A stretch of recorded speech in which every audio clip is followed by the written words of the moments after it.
Ladies and gentlemen, good evening. It is my hope and prayer that this video is actually going to find you guys in good health. Personally, I am fine. Kisumu is also fantastic.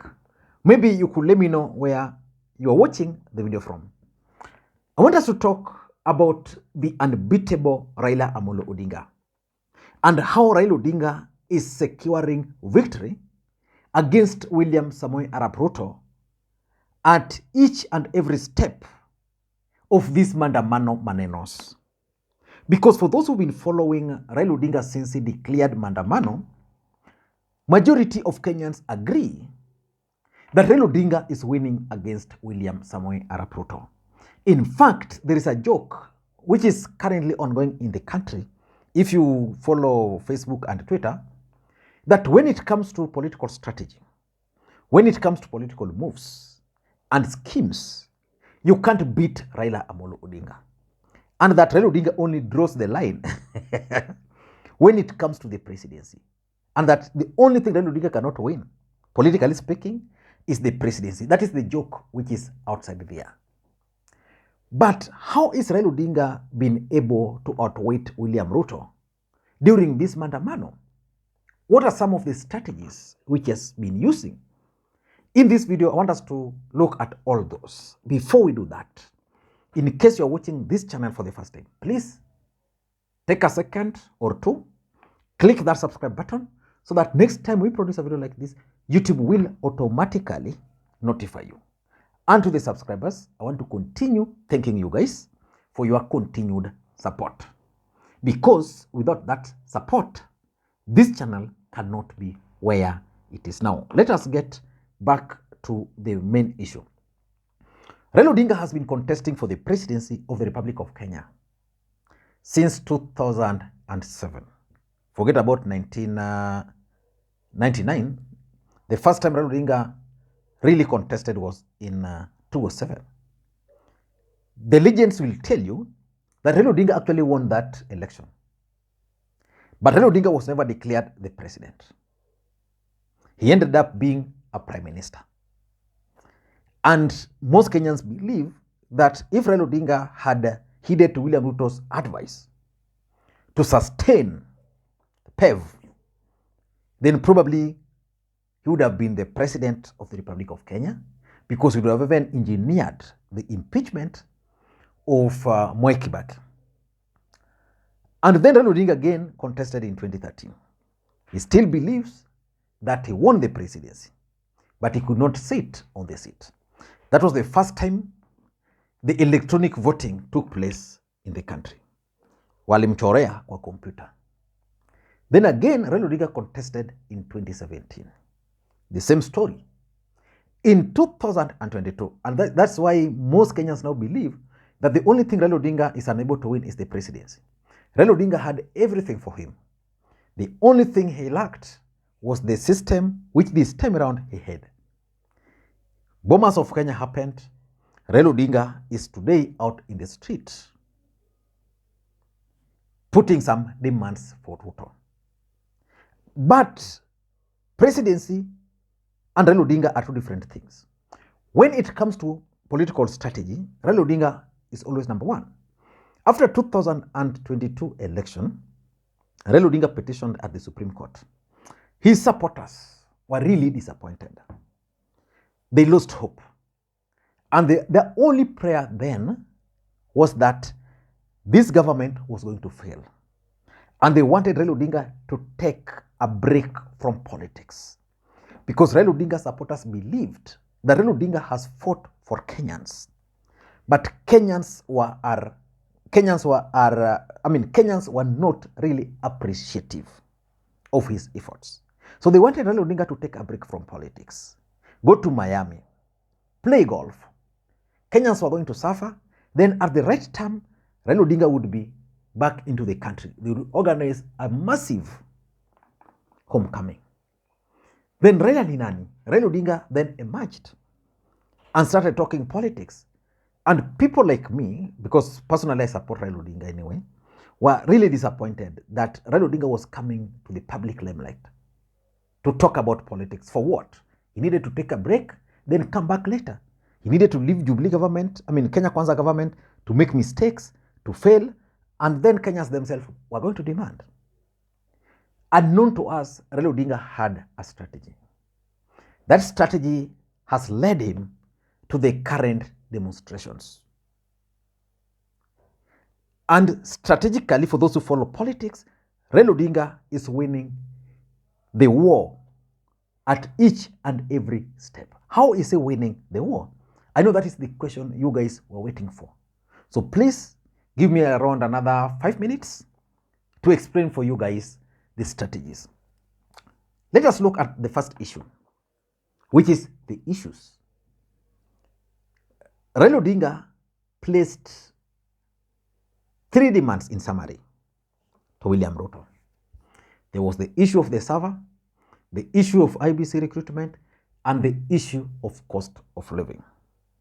According to Raila Odinga, those are the 3 minimum demands, irreducible minimum demands. Now, out of those 3, 2 are political, 2 are going to favor him. When you talk of the recruitment of IBC, tied it to servers, Raila Odinga knows so well that Ruto cannot allow servers to be open, because opening the servers would open Pandora box. He's not going to allow that. He's also saying that you must stop the recruitment of IBC commissioners. Ruto is hiding behind the constitution, and he's actually kicked off the process. But there's one thing which is uniting the entire country, which is cost of living. So today, if you ask anybody, if you watch any TV, if you watch any political discourse in the country, it's basically on one major issue: cost of living. How can Kenya Kwanza government lower the cost of living? And why is Raila Odinga putting this demand to Ruto? Ruto came into power because of his lies. He told Kenyans that the moment I put the Bible down, the cost of unga was going to come down. Remember, Uhuru Kenyatta and Raila Odinga were very clear that the cost of living was high because of the war in Ukraine, climate change, and other factors. He told them that no, that's not the case. The case is our tonache. So Uhuru Kenyatta cautioned Kenyans using some subsidies. Immediately William Ruto came into power, he took them.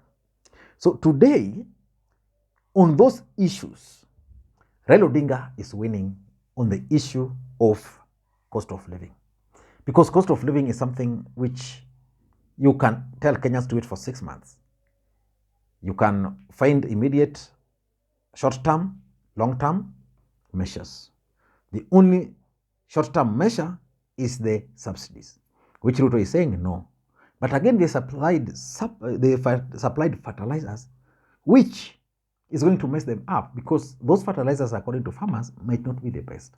So Raila Odinga decided to mix his issues with one issue which is actually uniting the country. In fact, even those in the Rift Valley or in the mountain or even right here in Nyanza who are against the demonstrations or Raila Odinga, they are in one agreement that the cost of living is high and the government must do something. So that's number 1. Let us go to number 2, the crowd. You know, after the last election, which, going by IBC figures, if you were to use it, William Ruto won by only 200,000. And most people believe that out of those 200, if Raila Odinga's support base, like of Nyanza, had turned up well, or the by-election, or the election in Kakamega and Mombasa, the gubernatorial elections were not suspended, then probably we would be talking a different ballgame. So when Raila Odinga began his Manda Manos, first day, I think he asked his supporters to converge at KICC, CBD. The government blocked that. They emerged from Serena. They were blocked from going to to CBD. Then Raila Odinga took route to Mathare, Eastleigh, and Eastleigh.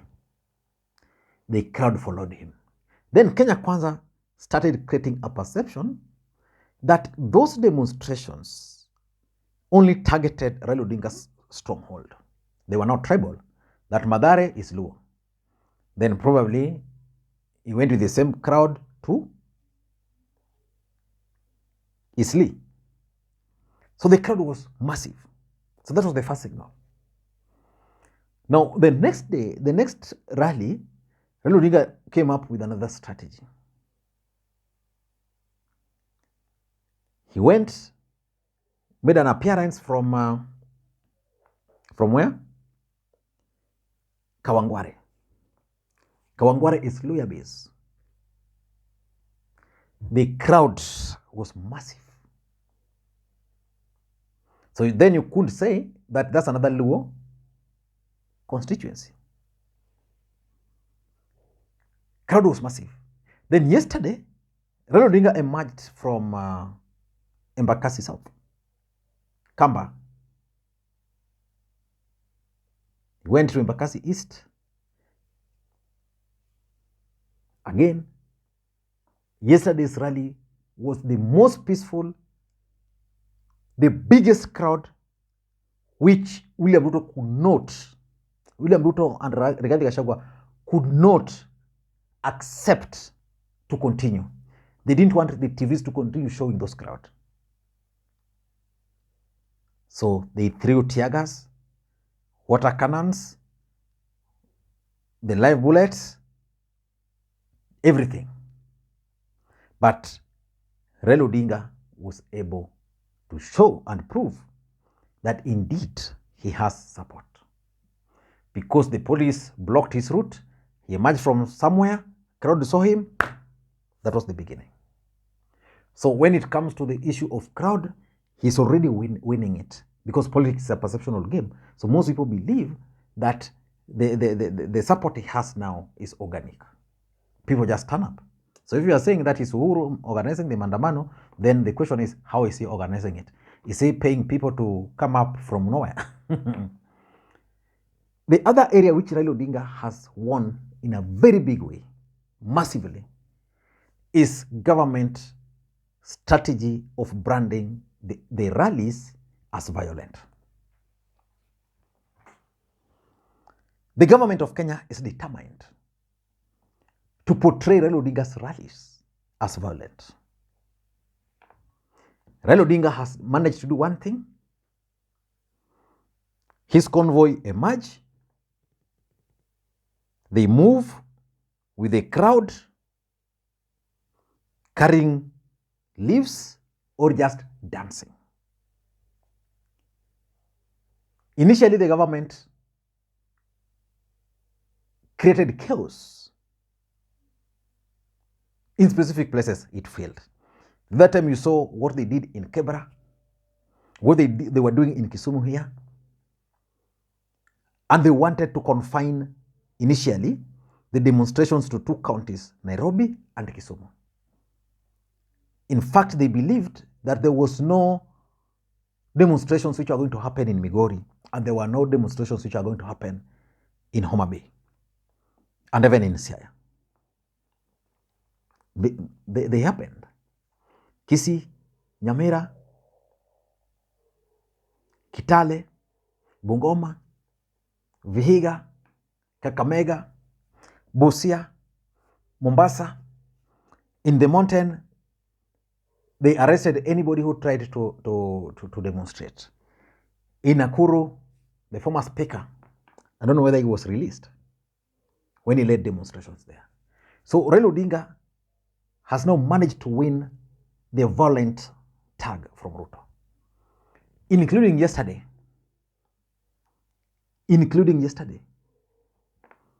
Yesterday, the demonstrations were so peaceful until the point police, that's when hell broke loose. Though I'm told people really suffered later. The youths really robbed people at night. But again, you never know. Maybe that's like what the government wanted.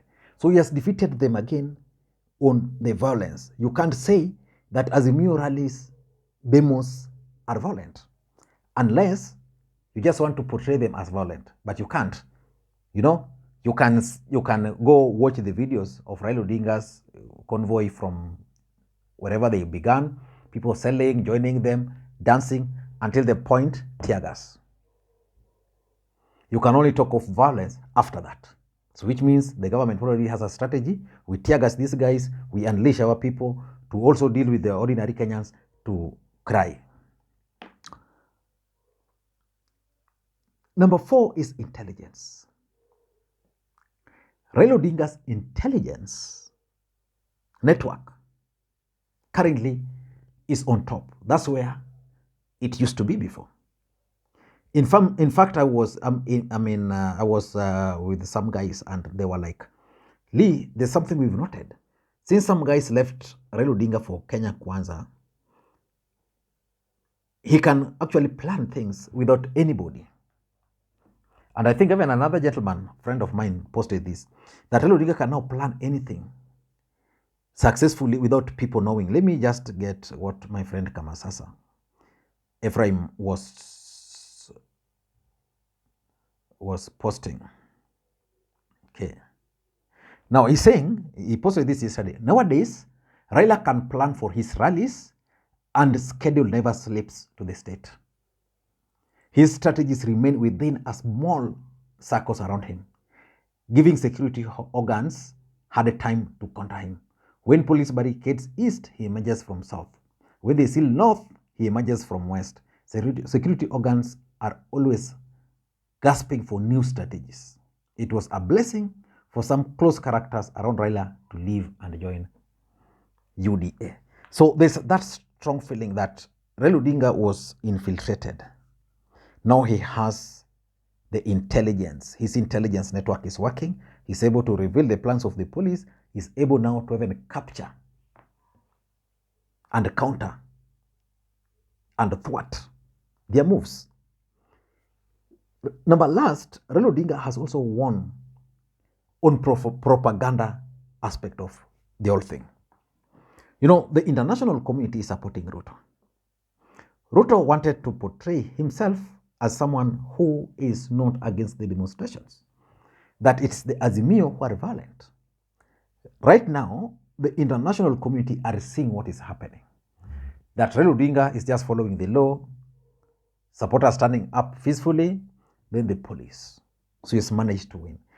In fact, at each point, I don't think William Ruto has won, especially on these demonstrations.